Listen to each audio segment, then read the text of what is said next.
Hello, my lords and ladies, and welcome to episode 12, 13, something like that, of our Chronicles of Drunagor painting series where we're painting the Abomination. This might look complicated, it's not. We're going to use some secrets, some, shortcuts that make it look good. But we'll get to that here in a second. I want to thank all the YouTube members. You guys are absolutely amazing. You guys are awesome. Can't thank you guys enough for your charitable donations to the channel. Help keep this thing alive. If you're new to the channel, hit that subscribe button. Think about becoming a member. You get early access to everything. Yeah. Without further ado, though, let's go.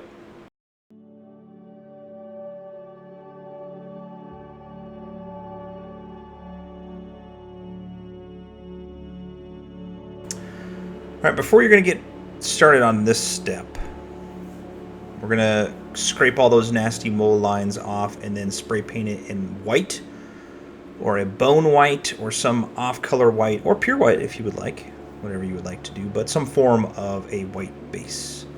Once you're good with that, we're going to paint all of our skin with some Fyreslayer Flesh.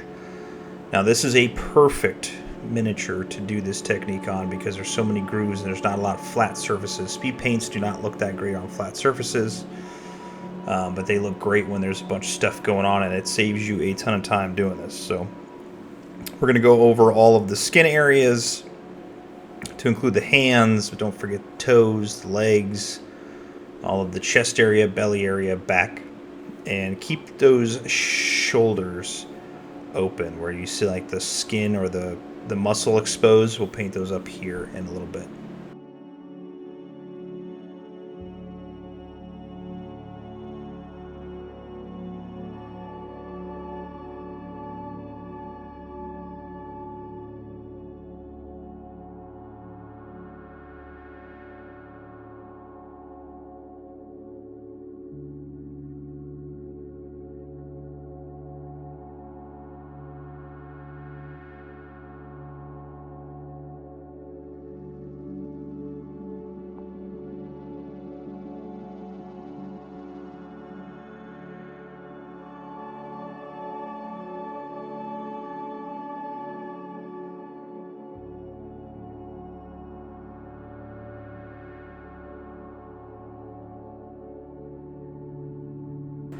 All right, now once this step is completely dry, like completely dry, not 99% dry, 100% dry, we're going to use our dry brush, and we're going to use two colors on this.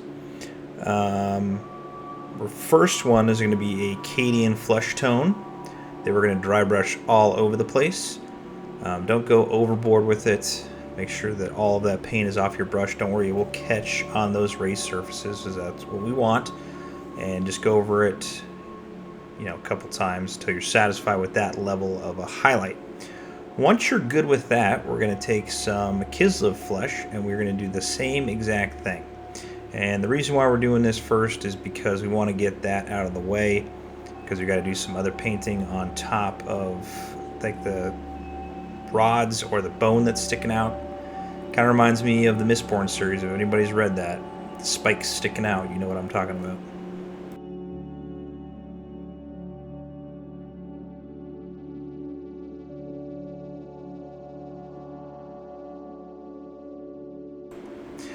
Next, we're going to keep on with the speed painting, and we're going to use some Garaghak's sewer onto the lower region of our Abomination. So yeah, just paint all over that.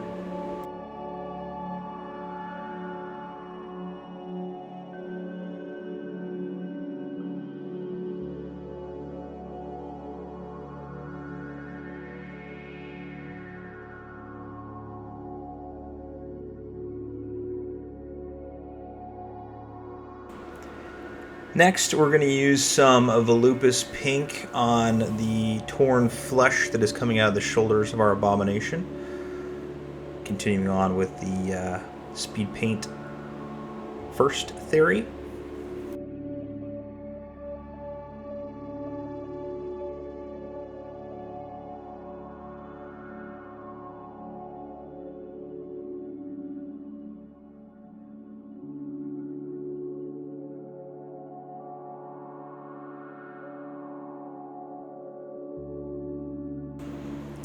For the hand wraps on the Abomination's left arm, or the right arm if you're staring at it, and both of the wraps around the ankles of our Abomination, we're going to use some Aggaros Dunes.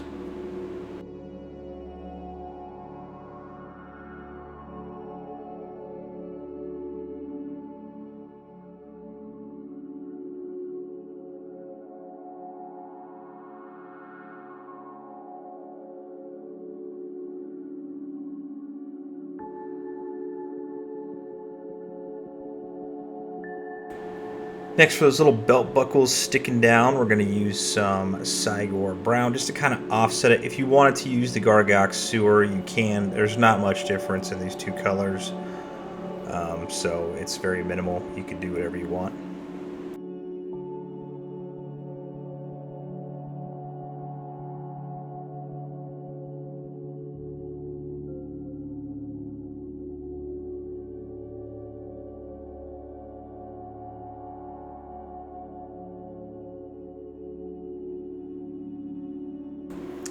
We're also going to do this on the wraps around the claw. I don't know, it's his gauntlet or whatever on our Abomination. It's pretty cool looking.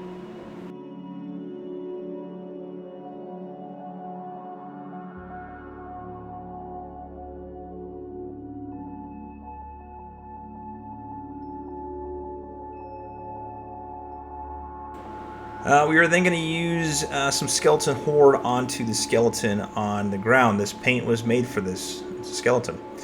Now you'll notice that the body is basically, it's been there forever. So it's just the skeletal remains that are there. There's nothing left. He does have some armor, and it looks like it might have been a wizard, I'm assuming, because it's got like a high head wrap or high headdress or something going on. That's just what I assumed. But use this onto all the bone areas. We're not going to go crazy on this thing because you could spend a lot of extra time on this just little skeleton piece, but the detail's not high enough for my tasting, but we're just going to slap some of that speed paint on there.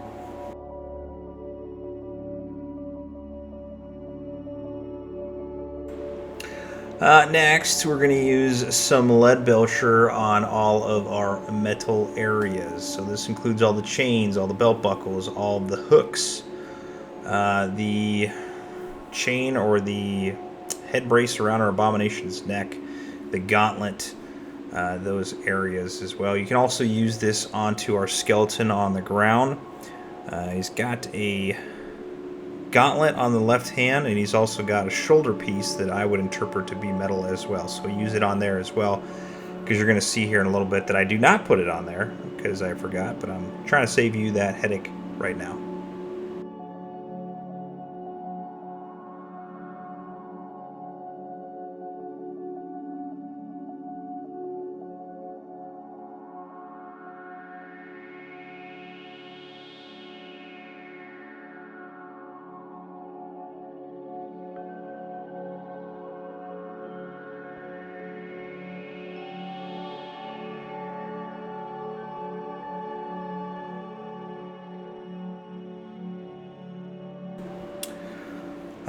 For our bone areas, so this is going to be the teeth and the bones that are sticking out on the backside of our Abomination. Now, you don't necessarily need to do the bones sticking on the backside of the Abomination. I don't really know what they are. The card art does not depict what it is, but that's just kind of what I assumed, really. So you can put this Morghast Bone on those as well. Probably take about 2 layers on those ones on the back.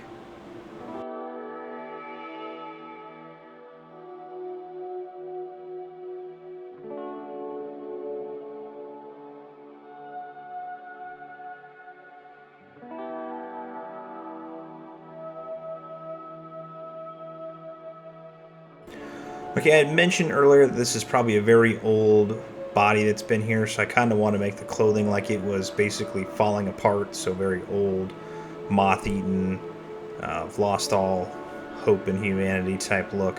So I just did some Mortarion Grime as a wash. You don't necessarily need to do this. You can if you would like. I just wanted to make it look old, and it's not the focal point of this miniature. For the boots, I did a little bit of Gore-Grunta Fur on there. But you can put whatever you want. It doesn't really matter. You can put a brown, Cygor Brown. You can do whatever. Rattling Grime, Garaghak Sewer. It's up to you.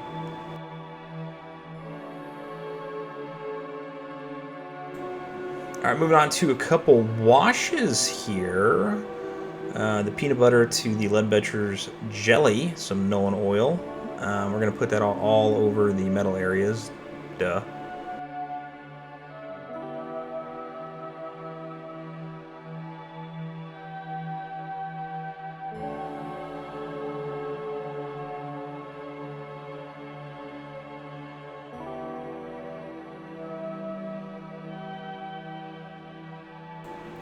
And then we're going to put some Carrorburg Crimson inside of those torn flesh areas on the shoulder. You can also put some onto the mouth area that we put, and then put some in the middle of the mouth as well. For the teeth, we're going to use some of this Agrax Earthshade. It'll kind of spread them out again, give it some more depth. And you can also use these onto the spikes coming out of the back as well. I also put this onto the fingernails just to give them some depth, so, and the toenails as well.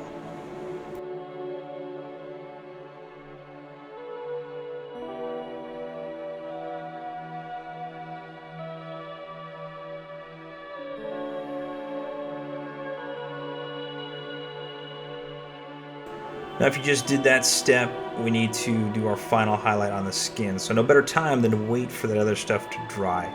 So we're going to go over all of the raised areas with some Flayed Flesh. There is a lot. You don't need to do all of them, but I will say that the more you do on this, the better it looks. It gives it that real nice depth. So I'm just picking out raised areas on the front, shoulders, hands, feet, legs, and specifically on the back, and I'm just literally going over those raised areas. This is kind of, to me, what makes the miniature is that depth of color from the speed paint to the highlights of the dry brushing that we did, and now this final highlight to really bring it all together. I feel like this is the best part of the miniature and making it look more alive.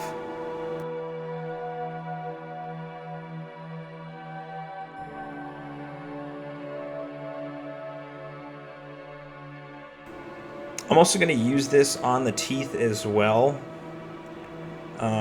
You can go back to Morghast Bone if you would like, but I'm just trying to save a little bit of time here, so I'm just using that onto the teeth.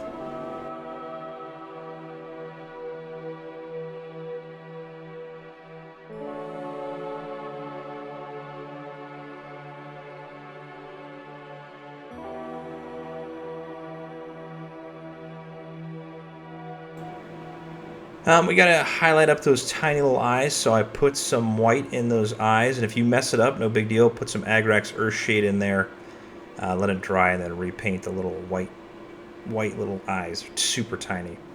And we're also going to use this onto the teeth as well, and a little bit on the bone areas. I didn't put any of this on the fingernails because I didn't feel like you'd have white fingernails. I wanted to kind of have more like a skin type tone fingernail that's grimy and disgusting.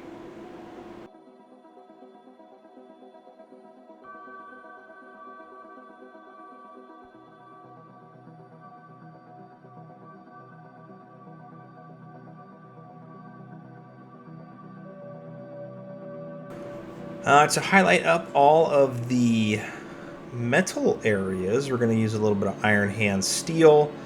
And again, we're just going over the raised areas. We're not getting anything in the recesses. We're going over the buckles and the hooks. And we're also doing it on the skeleton portions that we painted in metal as well.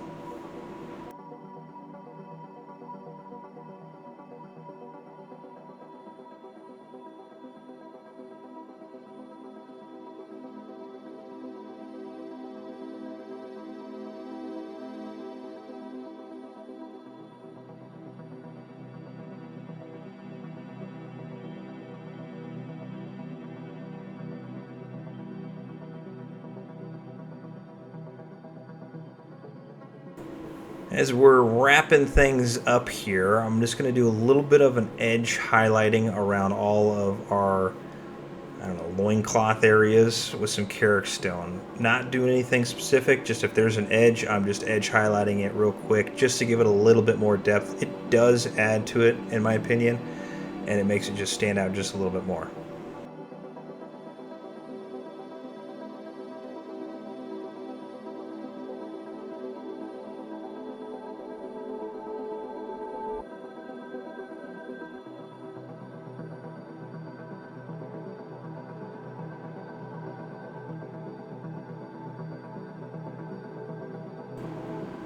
Next, I'm going to use some Emperor's Children and just go over some of the raised areas on that exposed muscle. Nothing crazy about that.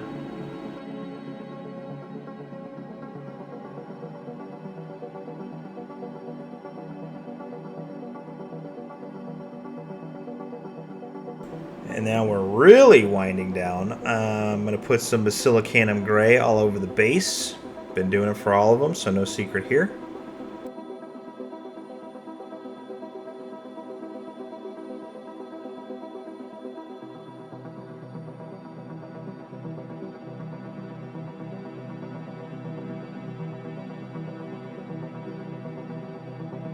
And your favorite part of painting the miniature, because it means you're done, is the rim of the base. And we're doing it in Abaddon Black, but you can do it in whatever you want. That's what I do. I don't know. It's weird. But that's it. Again, turned out pretty dang good for the little amount of steps in hindsight that we did. It looks really good. I have no complaints of how this thing turned out and how good it does look. So leave me a comment below if you had same success, if you'd like to see something else. But again, I want to say thank you to all my YouTube members, all my subscribers. You guys are awesome. My goal in life is to get to 100,000 subs, which I don't think will ever happen, but man, people can dream, right? So appreciate it, especially the YouTube members. Thank you for all your donations. You guys are awesome. And we're almost done with COD, so until next time, paint on.